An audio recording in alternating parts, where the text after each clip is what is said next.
Hello, everyone, and welcome. My name is Sam Bass. I'm with the Market Intelligence team here at Open Minds. Today, as part of our weekly executive web forum series, Open Minds Senior Associate Dr. Carol Clayton will discuss data-driven decision-making for the post-pandemic market. Special thanks to our sponsor, Qualifax and Credible, for making today's forum possible. Dr. Clayton brings over 30 years of experience in the health and human service fields. She has a wealth of experience both in clinical work and in executive management. Her areas of expertise include data-driven strategy development and management, performance measurement and outcomes reporting, quality improvement, and growth strategies. Now, before we get started today, we have a couple of brief housekeeping reminders. While your audio will be muted during today's briefing, we're open to any questions you may have. Please feel free to submit those in the question box that should be on the right side of your screen, and Dr. Clayton will answer them. Also, the slides and recordings from today's briefing will be available on the Open Minds website tomorrow. Without further ado, Dr. Carol Clayton. Well, thank you, Sam, and welcome everyone to this webinar. I'm delighted to be with you. I think the focus for today is really going to be on, how important now more than ever being a data-driven organization is. I know we've been talking about this topic at least for several years as I've been in the market. But I think with the pandemic and as we move with some of the changing forces that are certainly accelerated, that it's an important topic for today. So let's just jump right in. I'm going to talk with you about some of these changing forces. And in fact, there's so much happening that even my slides, I'm sort of updating my slides in real time as we go. So I'll tell you about some news I've seen across the web, and you've probably seen it as well, that really underscore this important topic. We're going to talk a bit about how, as an organization, you can think about being responsive during this particular post-pandemic time, and really get very practical in how you can implement a data-driven strategy. If you haven't taken steps yet, really practically, how do you break down those steps and sort of move the needle for your organization to create a data-driven culture and really move you in those ways that you need to in terms of your sustainability in the years coming in the 20s that we're in. So let's look at the pandemic market shifts a bit. I want to talk about two main shifts, technology and also about workforce. I'm hoping that we can hear back from you as we go. We have some polling questions. So we want to get your input on these topics in real time. And as Sam said, if you have any questions along the way, please use your chat bar. Sam's going to monitor that for us, and we may take questions as we go with a pause, but we certainly will have time at the end for a bit of Q&A. So what's happening? For all of you, if you are out in the health and human services arena, and I'm assuming many of you, if not most of you are, technology really came to the forefront during the pandemic. It was already on its movement in terms of capital investment, and certainly in its application outside of, I'm going to say, health and human services defined as behavioral health, IDD, substance use systems. But really with the pandemic, we saw a significant increase in the use of technology across the board in all aspects of delivery. And I think for us in behavioral health, we were always a bit iffy in terms of its application of use. There were some proven methods around CBT delivered online, but I think a little more skepticism or maybe caution around moving away from face-to-face for therapeutic models, and certainly in the IDD space.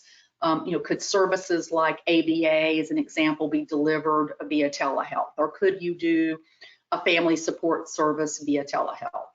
And what we saw was, wow, how amazing and rapidly the use of technology not only increased during the pandemic year, but the favorable response to consumers and family members in terms of their receptivity. Didn't mean that everybody was receptive, but certainly there was more, I think, uptake than what people expected. So thinking about all of that, there was already investment going on in the technology healthcare space. there is now just a rapid influx of news of investments. We'll talk about some of those, that it's really a hot spot for investors. And as Open Minds has noted, is that many of these new competitors and investors, they're not concerned with short-term profitability. Their concern is with getting a foothold in the market.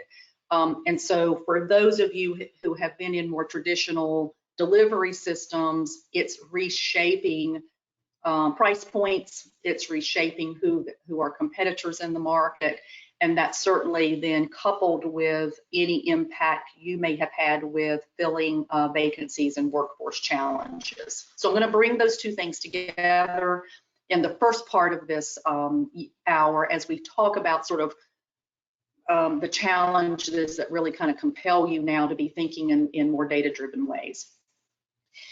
So to put some numbers on things, what we've seen nationally is in the course of that pandemic year, just an overall decrease in utilization of services, 19% to 22% for substance use, mental health. You all have probably seen these statistics before. I know Open Minds has talked about them. Just prior to joining Open Minds, I was at a company called Relias that you might be familiar with.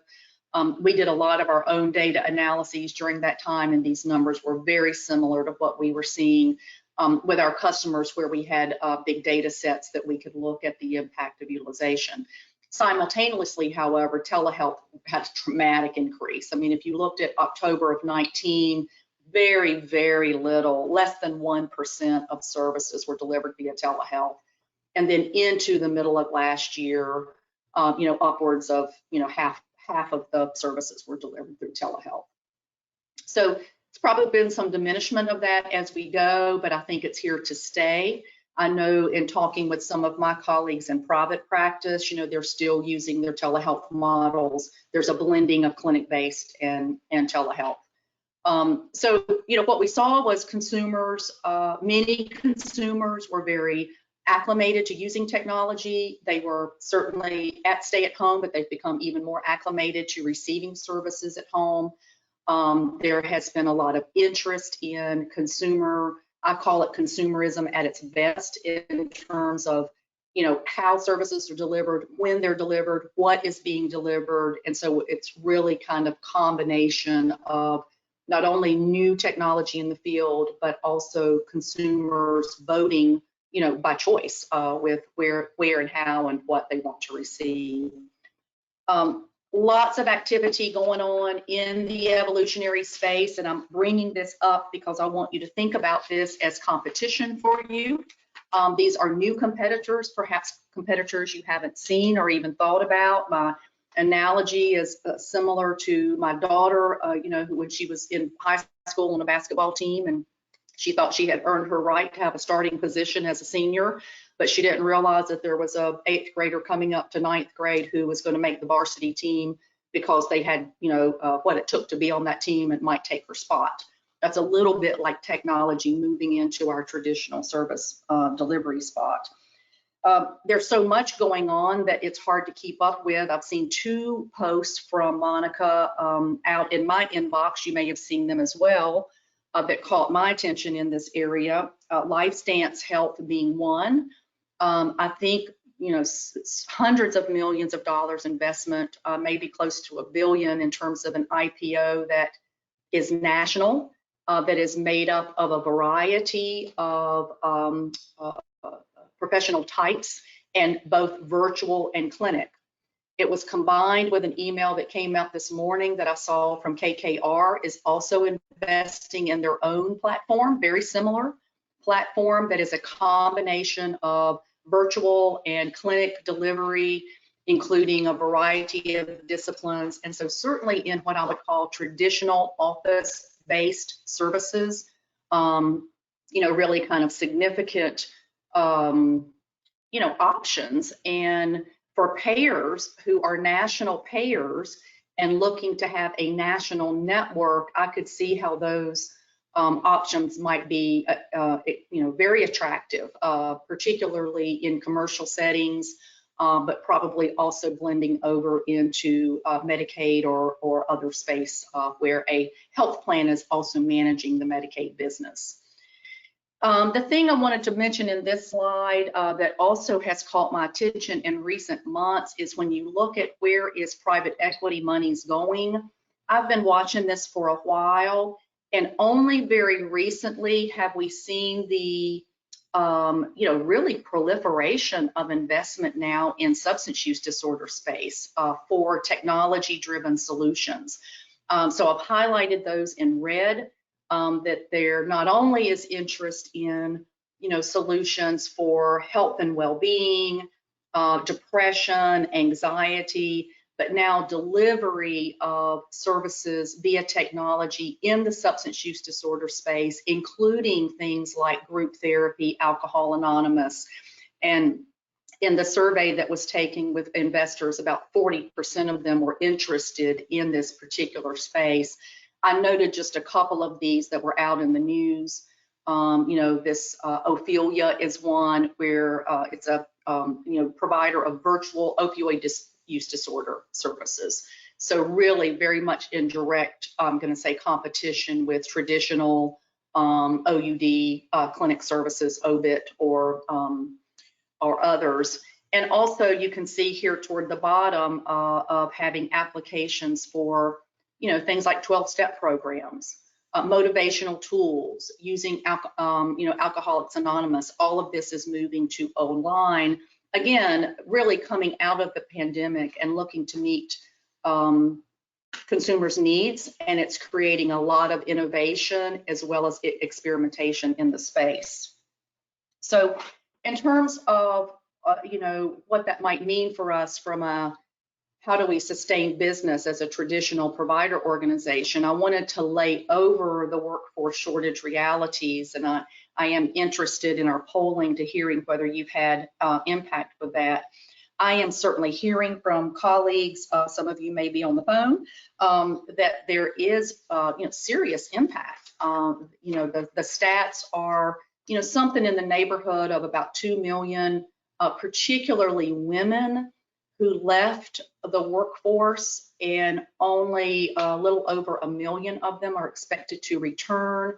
And if you are in these, particularly if you're an IDD agency, if you're hiring direct care workers, people who are going out in the field, largely they have been female. And so we've had a particular impact on our direct care personnel.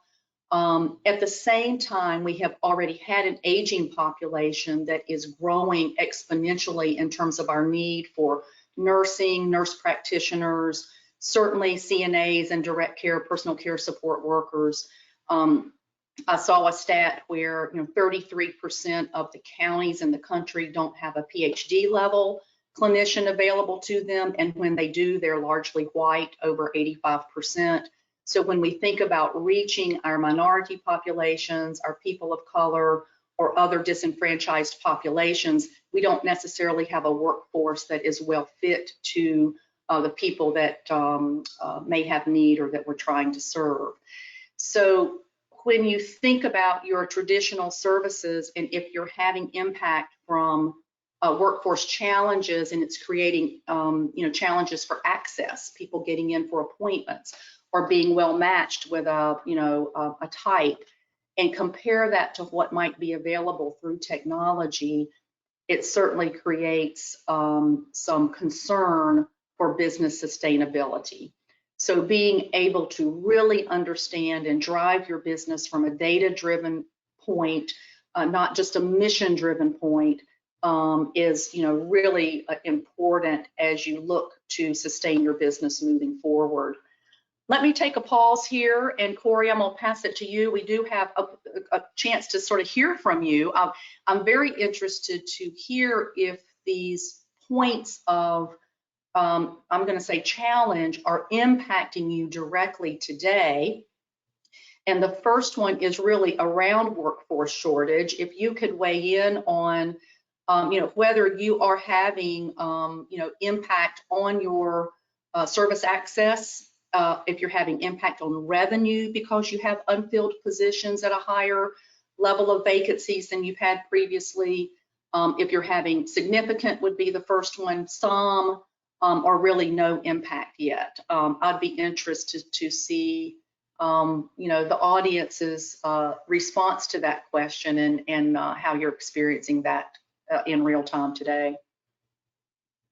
Thanks, Carol. This is Corey. We're getting a lot of feedback on this. Currently, 66% of the respondents say yes, their service access revenues are impacted.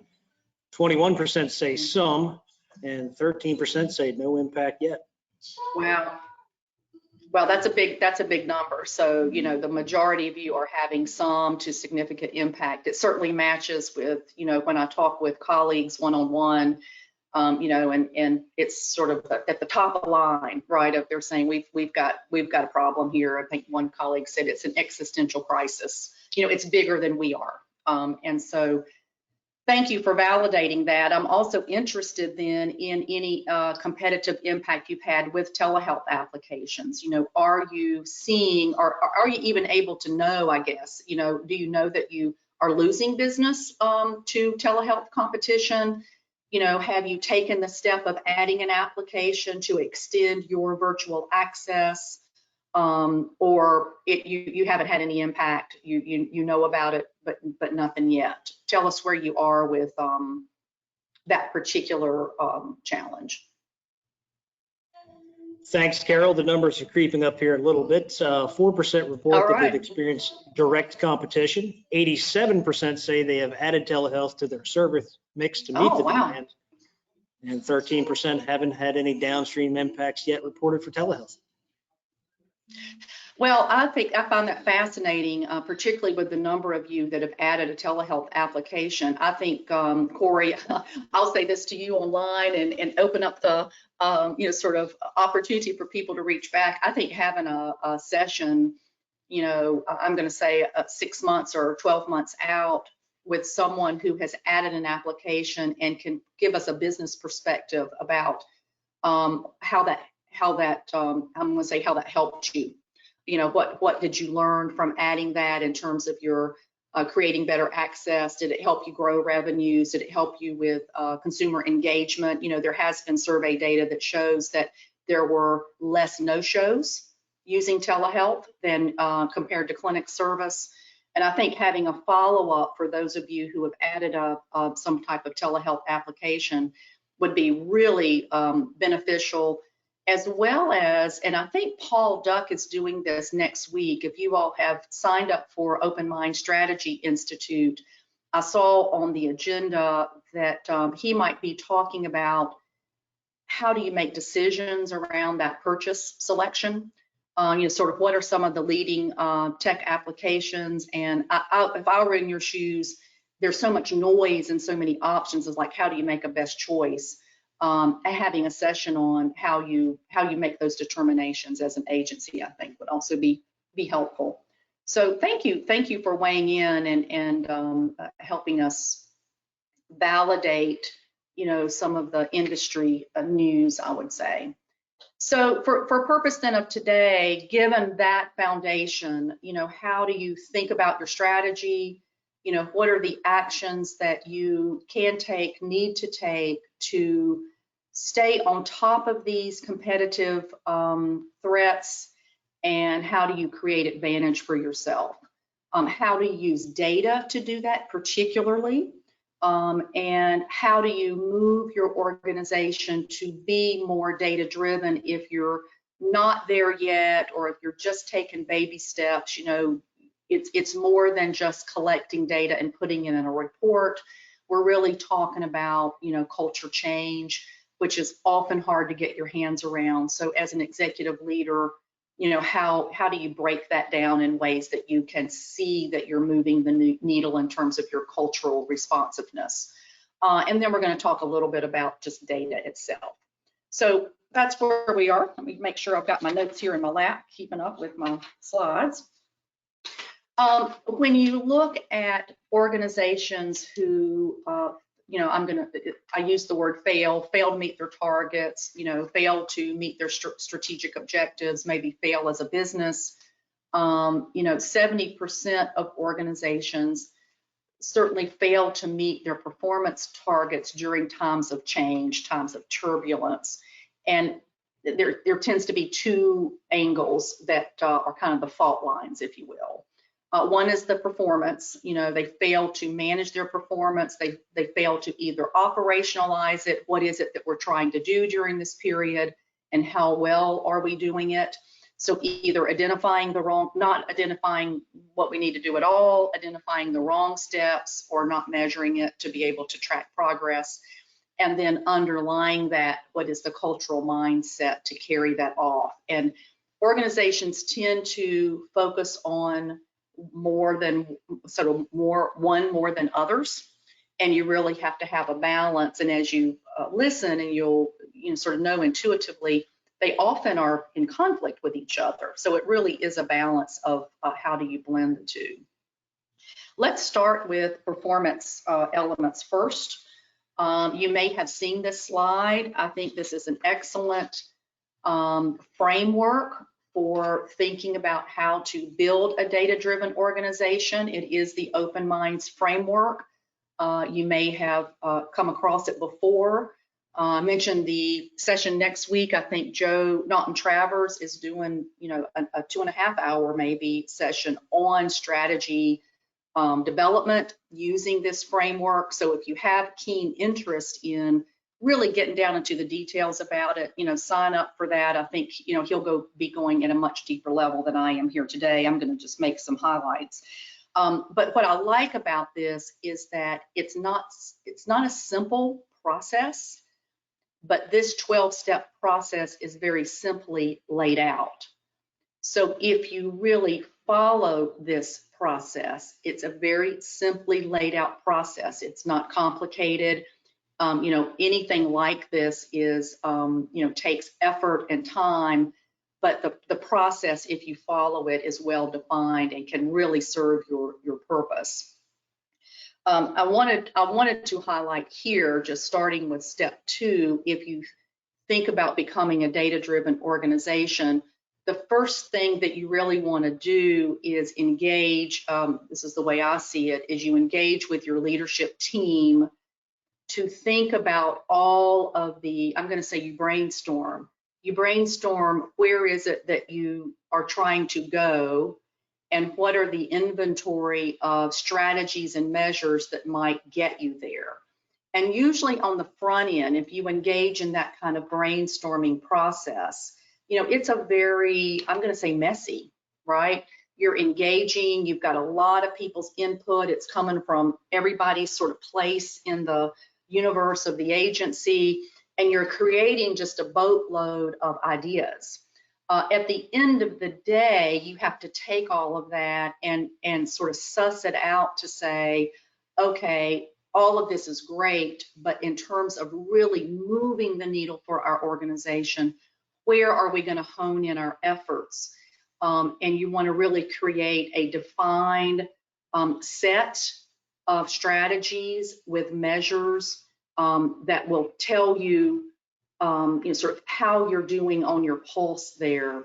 And this is really hard because you really want to have something that is manageable, and you want to have something that has data behind it. And we'll talk about that, about not identifying a measure that you have no data under it. So don't start there. Start with something that you can actually create data and report it back.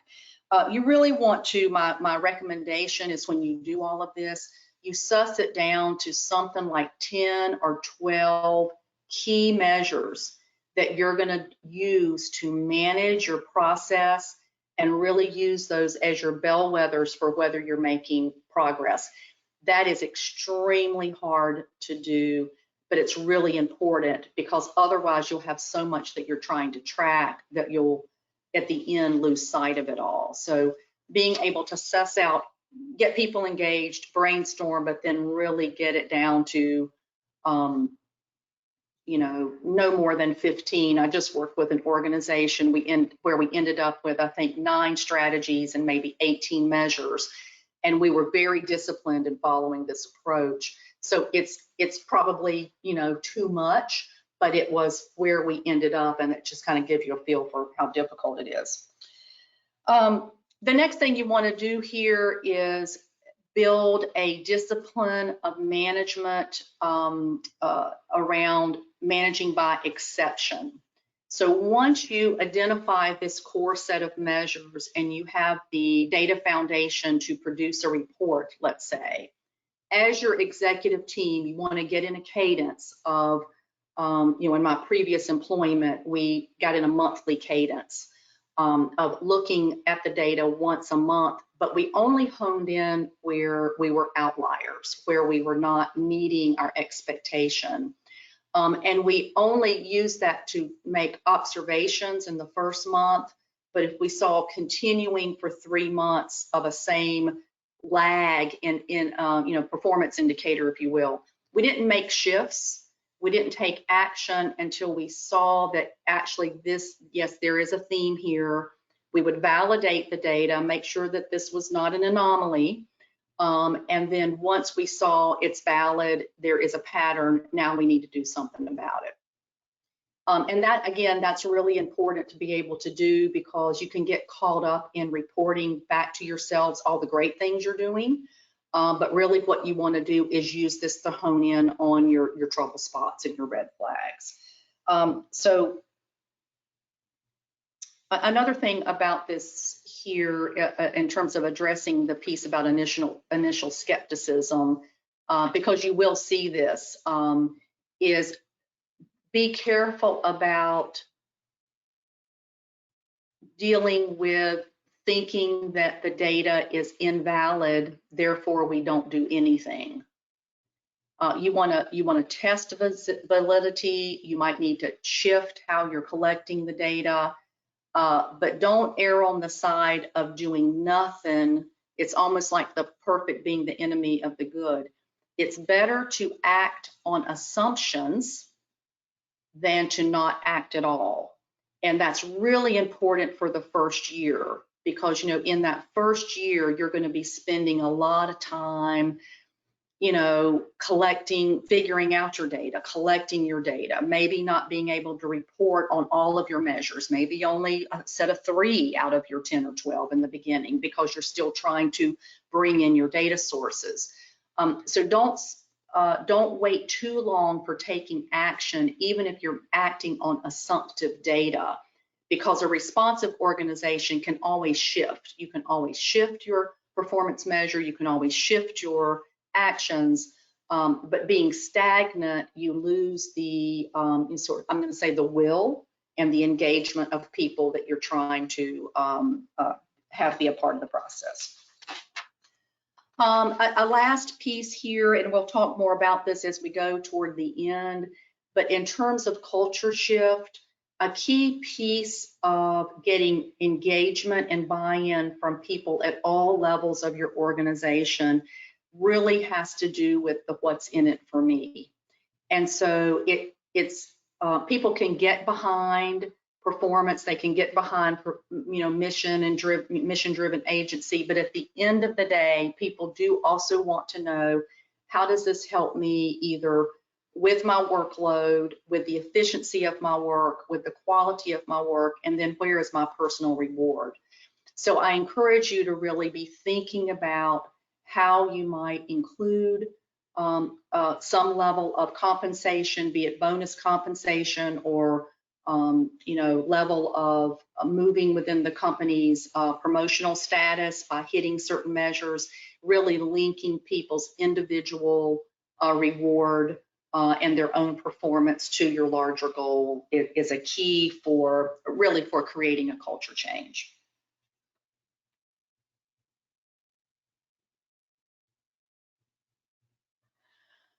So to sum it all up, I would say that you really want to be committed to a data strategy.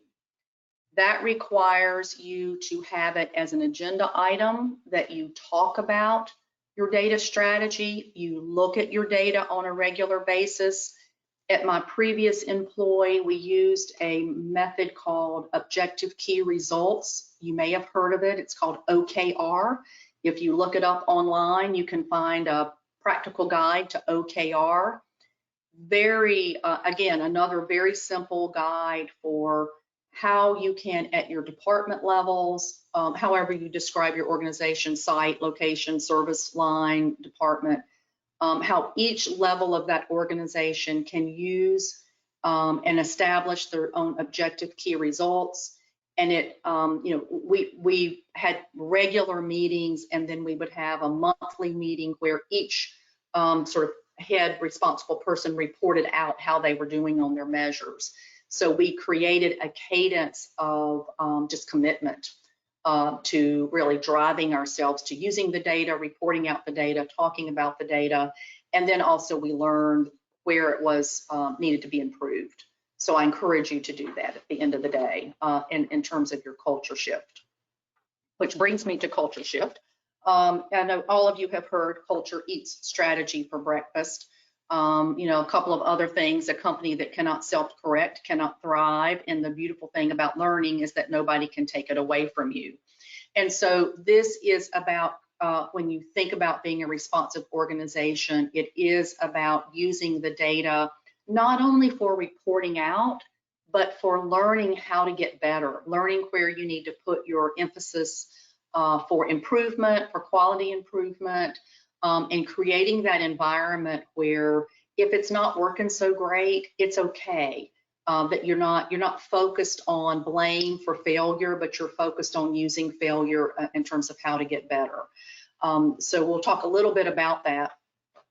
When you look at the literature, responsive organizations are built to learn and also encourage experimentation so that you are you're failing fast. Let's set a measure, let's figure out how we're going to go after it.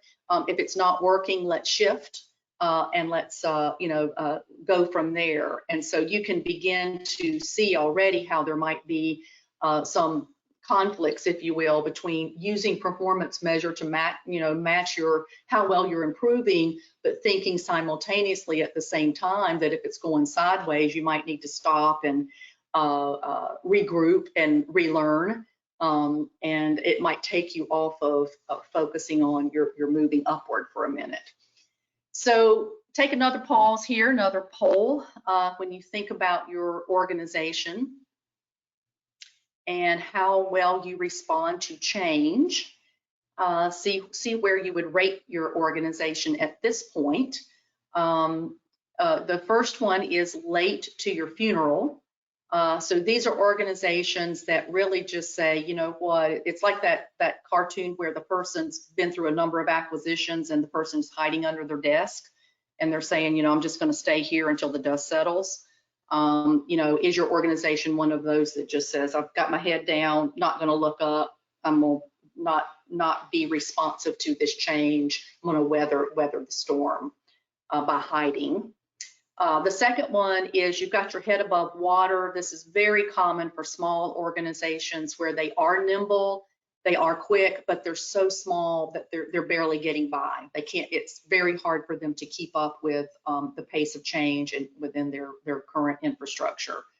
The third choice is that you're an organization where you're better than most. You've got some buy-in. You are using some metrics. You do this on a regular cadence. You've gotten started with that process. And then the last one is you really are a leader, I'm going to say nationally.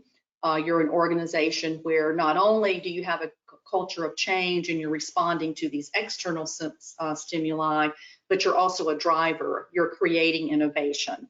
You see yourself, you're in the market as an innovator. So Corey will open up the poll and let us know who's on the call with us today to better understand your starting point.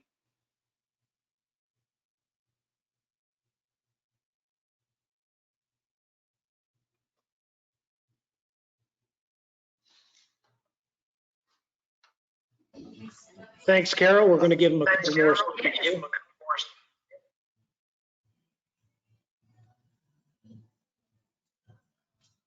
All right, well, 56% of our attendees have voted today, and 2% are late to their funeral. 38% have their head above water. 47% are breaking away, and 10% report they're Excellent. ahead of the curve. That's great. Excellent. Well, you're a little bit like a bell curve, but you're leaning toward the above average side of the house. So that sounds like we've got some advanced folks on the phone, and that's great to know. One way you can assess your culture in your organization, sometimes what the executive leadership thinks about their culture doesn't match what's said around the water cooler for, I'm going to say regular employees.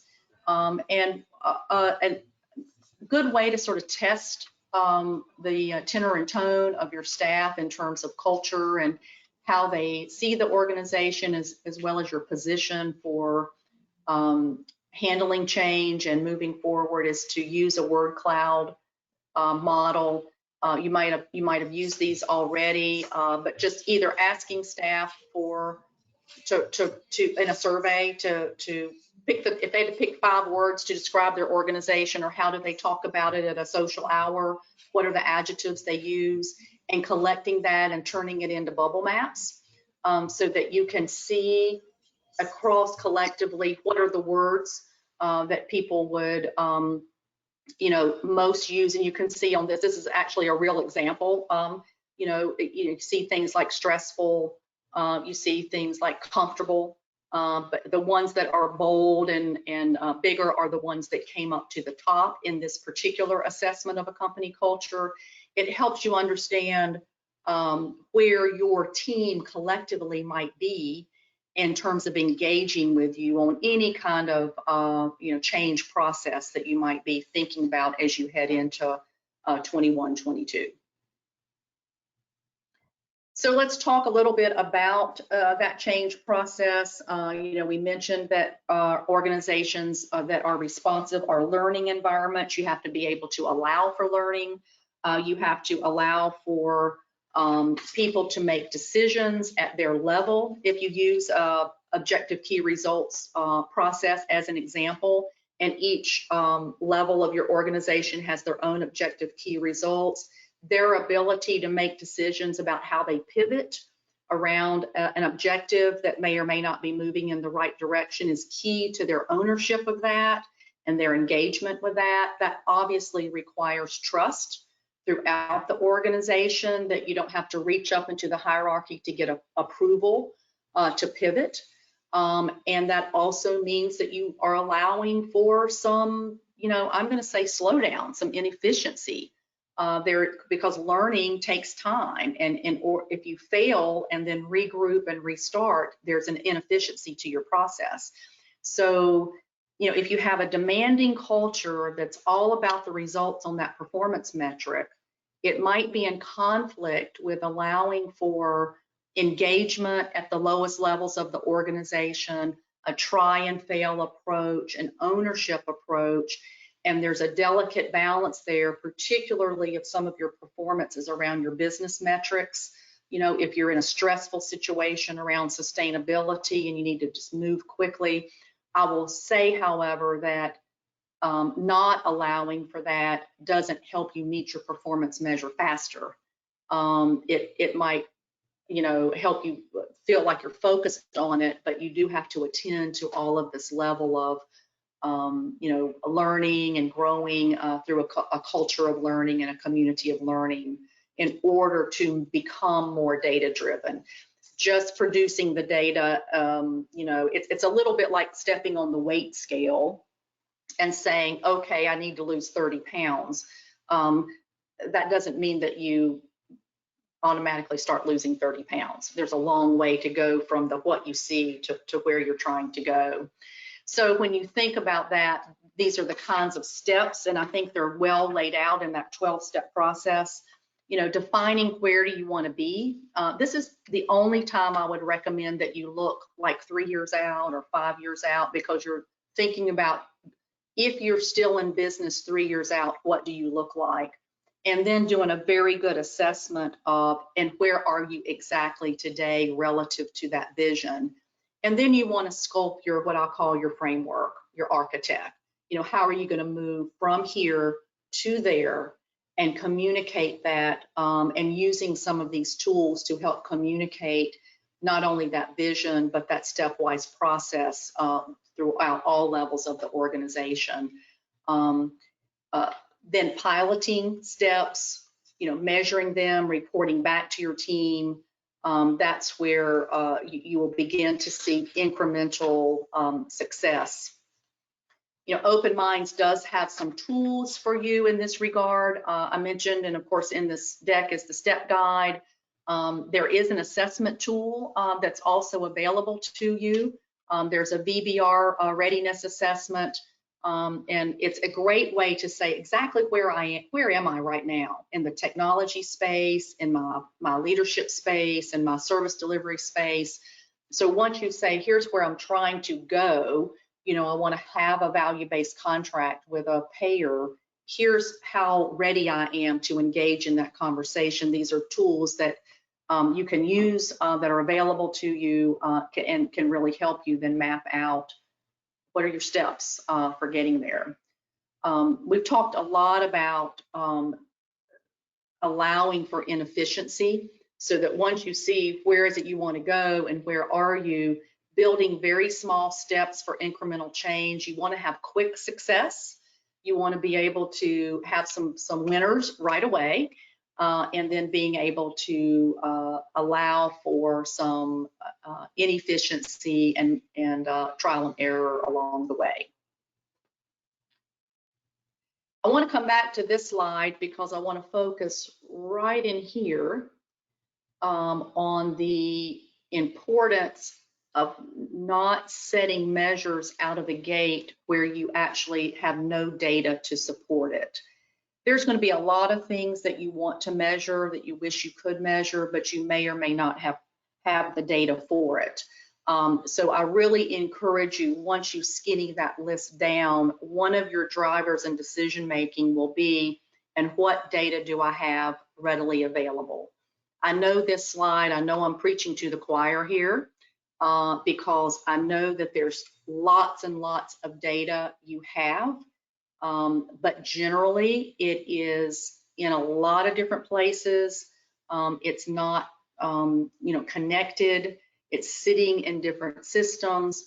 It may not be robust. You might be beginning to collect certain data in your electronic record as an example, but you don't have a cadence that everybody is filling out that field. So when you go to pull that data to report on a measure, maybe you have 33% reporting and not enough. You may also be missing some talent within your agency. You might not have hired people who are business analysts or data analysts.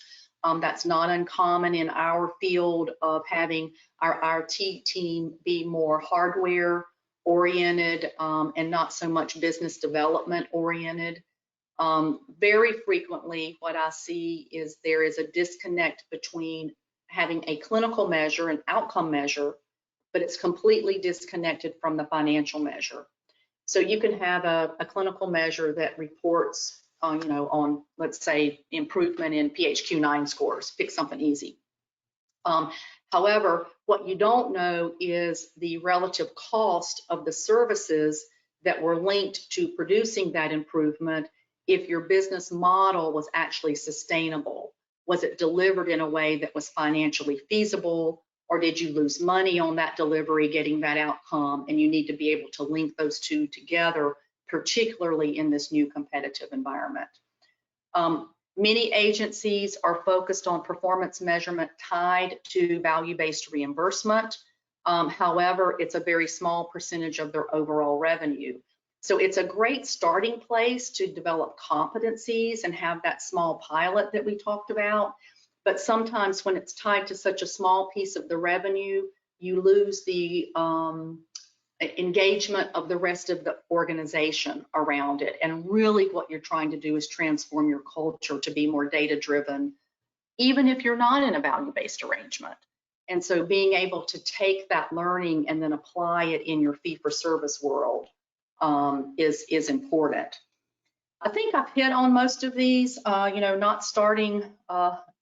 don't start too big, start small, even if you're measuring only 2 or 3 things.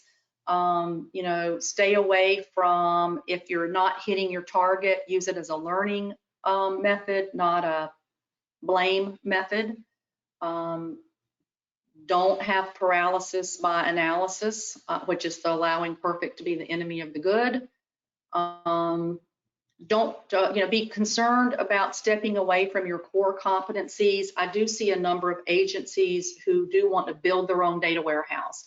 They want to take all of this into their organization, but really they're a small shop service provider agency, and they should look outside to some vendor solutions, off-the-shelf solutions that could bring them there faster, and who already have the internal talent that's needed, and don't hesitate to look for partnerships to assist you in that way. I think I'm going to end with this slide, just to talk about this, because I'm a clinician myself. I'm a psychologist by training, and I think that sometimes what happens in the clinical side of the house is that clinicians often feel like their independent judgment or their clinical expertise is being devalued when an agency begins to use data to drive clinical outcomes particularly. And I think it's just important to remind people, and particularly if you represent the clinical side of your team or you are a clinician, is that really what you're trying to do is support clinicians in what they do well, which is their engagement with consumers, their understanding of the dynamics, their ability to communicate with providing data. And on the tech side, machines, what they do well is hold data, remember data, calculate data, repeat that over and over. And so if you bring those two together, your data-driven organization and your performance management system can help inform clinicians to get better at what they are doing, help them reach out and identify risks in a way that they might not have done in their individual patient contact. So last slide, one of the things I've learned in looking at evidence-based research, let me just check my watch here, we're doing pretty well. If you look out at what's going on, particularly in behavioral health, there's not a lot of new evidence base around service delivery outside of opioid treatment and the use of medications for assistance with opioid addiction. There's just not a lot of funding going into research around clinical models, therapeutic models, but where the research has been is in behavior change, and it's all in behavioral economics theory. It's how do you actually help people change their behavior, which is really hard. And MIT had a change model. I think this is really helpful model in thinking about culture change, that when you're thinking about culture change, there's kind of 3 levels that you need to work on. The individual employee, which would be the personal level, your groups, both formal and informal within your organization, and then your structure. And if you hit each of these elements, and this change model talked about the fact that you need to have at least 4 of these across these 3 rows and 2 columns, you need to have at least 4 of these things in motion in order to create a change in your organization. When you look at the individual level, it goes back to that, what we said about the bonus and the compensation. You want to make things that maybe are undesirable for people to do, which might have to do with filling out certain fields, with reporting back on a particular thing so that you can bring it into your performance system. You want to make that really easily accessible, and you want to have a reward for them that is tied to them personally. That could be investment in skill development. It could be a bonus compensation. When you think about making something easy for that clinician, as an example, to engage in, that really kind of brings you down to the structural kind of bottom right of this slide, which is really think about your tech tools and how they can be organized in a way that points your end user to what you want them to pay attention to, where the fields are easily accessible. They don't have to dig. They don't have to go three, 4 clicks. Make it so that the things that are most important to your organization that you want to track and that you want to drive within your technology supports points your end user right to them, because then you have engaged simultaneously at the personal level as well as the structural level. The middle row is really around your social element, if you will. And this really has to do with a big part of behavioral economics theory, which is people like to know where they stand relative to where they started, as well as relative to their peers. And so that is called comparator data. It's social data. And that's where your Pelotons and your Nooms, and if you look at some of the well-being applications, they're giving people feedback relative to how they stack up compared to a similar group. It's very, very powerful in terms of change. Everybody wants to get better. And when you tell them where they are on a performance item relative to, maybe where they started or maybe to their peer group, it's motivating because people want to get better, particularly if they're, in the yellow or red area and not the green area.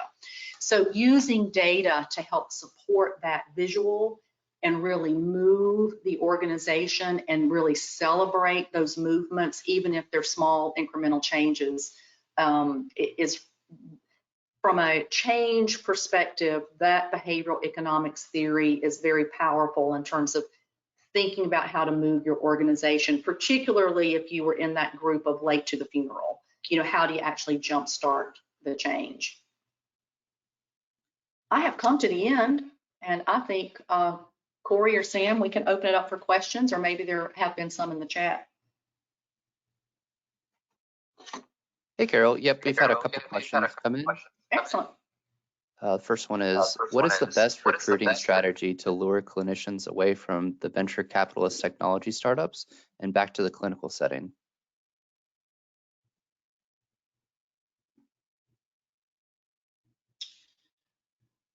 That is a really great question. I don't have an answer to it. I'm searching how I would feel. I think that if I was that individual, I would be thinking about sustainability. And I'm open to hearing if other people chat in, their thoughts about that. That's another really good clinical roundtable. I think the technology startups are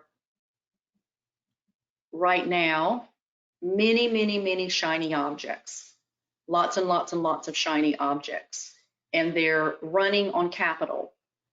And so what that means is in a few years, many of them will not be here because they will not have gotten a business model, they will not have gotten started, and they will go the way of many other investments go. Compare that to a stable organization that's been in a community since the startup, let's say in the 70s, back when the mission-driven behavioral health organizations began, who have sustained their model, who have a reputation in the community, who have a local branding in terms of their affiliation, in terms of a reputable company. I think those are the distinctions in terms of, I'm going to say positioning for a long-standing agency in a community with positive reputation, kind of juxtaposed against a startup tech that may or may not have any business yet, but who, has a lot of promise, but not yet there yet. And you sort of have to appeal to, I'm going to say the gut of the individual clinician in terms of where they think their heart and soul lives compared to those two places. I hope that's helpful. Great, thank you. And the second was more of a statement, but maybe, and you've already touched on it, maybe you could expand on it a little bit more. But it says, we have a serious workforce shortage, which is impacting revenue.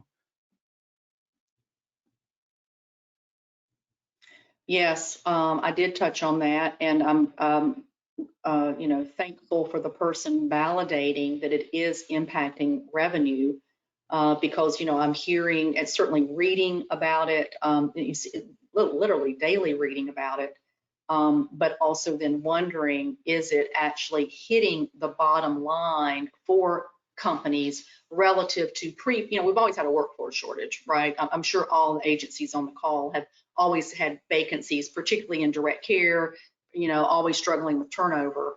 But the pandemic really has accelerated it to, I think, as my colleague said, an existential crisis. And so how do you deal with that as a business? And I think that's where some performance measurement and some data can really assist with looking at if it's impacting your revenue at that level. As an example, I'm just brainstorming here. If you add a telehealth application, does that increase your access in a way that will be faster than recruitment, faster than actually finding people even to recruit?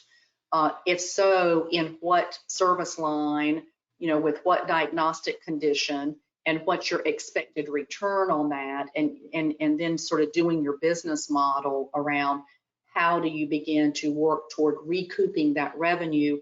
It may not look like what it looked like in 2018 and 2019, and creating data models around that, so that you can make your best decisions moving forward is what I recommend.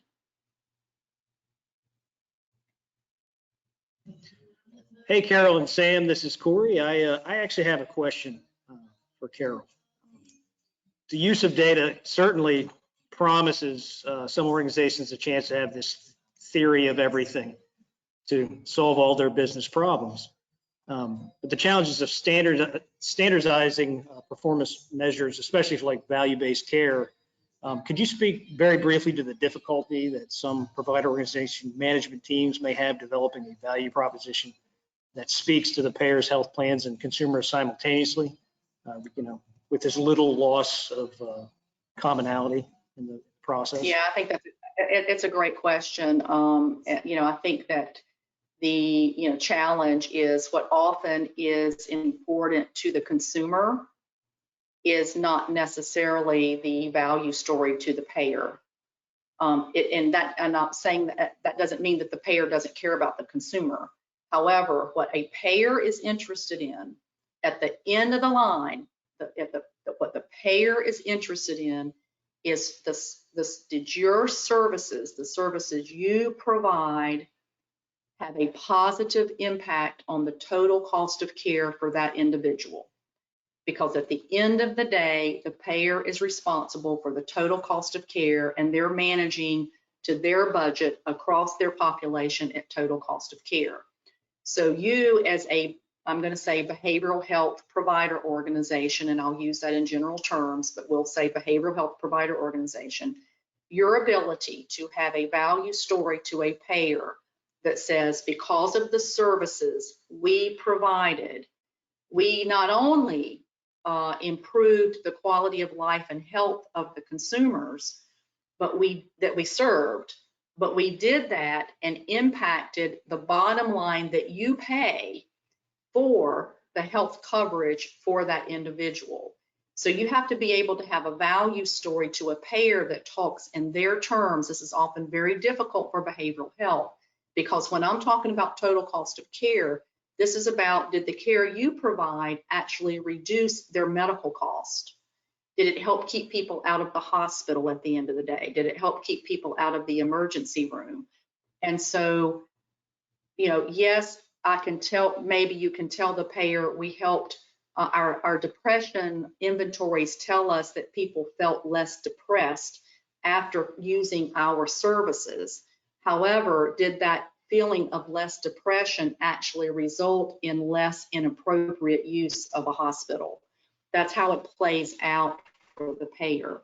What a consumer is focused on is always going to be more at their own personal level. Do I feel better? Do I have a job? Do I have a home? Do I have help the interest? Did you help me? It's an individual treatment plan approach for a consumer, where a clinician might be focused at that treatment plan level. At a payer level, it's about how did we collectively improve the lives and health of people that resulted in a bottom line difference for the payer.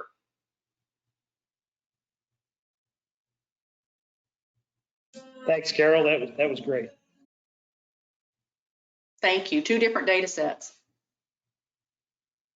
And Corey, do we have time for one more question, or is it time to, are we at our hour? We are at our hour, but you can take that last one. Let's see if Carol can fit it in a minimum amount of time. Okay. All right, Carol, last question. Where can a tiny organization who is new to collecting data and providing value-based care get started? In a 30-second or less, where I would start is assuming you have an electronic record. First of all, if you don't have one, that needs to be your first investment. That I would start looking at what are the data fields that are digitized in the electronic record. And when I mean digitized, it's you have a number that can be extracted. So, find the fields in which you can say it's not in a narrative, it's not on a form that's been PDF'd and scanned, but I actually have data fields that have data in them. Start categorizing what you have available to you to work with. And then that can drive you to what of this is meaningful relative to what it is I'm trying to show. And, it might be as simple as I have a date for when the phone rang to get the appointment, and I have an appointment date. I can start calculating wait time for appointment. That would be a simple explanation. That's where I would get started, is understanding what data you have in digitized fields, and then linking that back to an important performance goal that you have for yourself. Okay, perfect. Thank you very much. And so with that, just letting everyone know that the slides and this recording will be up on the Open Minds website tomorrow. You can go to our website, and there's an events tab, and under the events tab, there's a section called Executive Web Forums, and you'll be able to find a link to all of today's details. Also, we'll be back Thursday after next, June 24th, and we're going to have our very own Senior Associate James Fiorenzo and Vice President Richard Lewis, and they're going to be talking about brainstorming new service line ideas. So please join us for that. Thanks everyone for joining us today, and thanks again to our sponsor, Qualifax Incredible, for making today's forum possible. Thanks everyone. Thank you.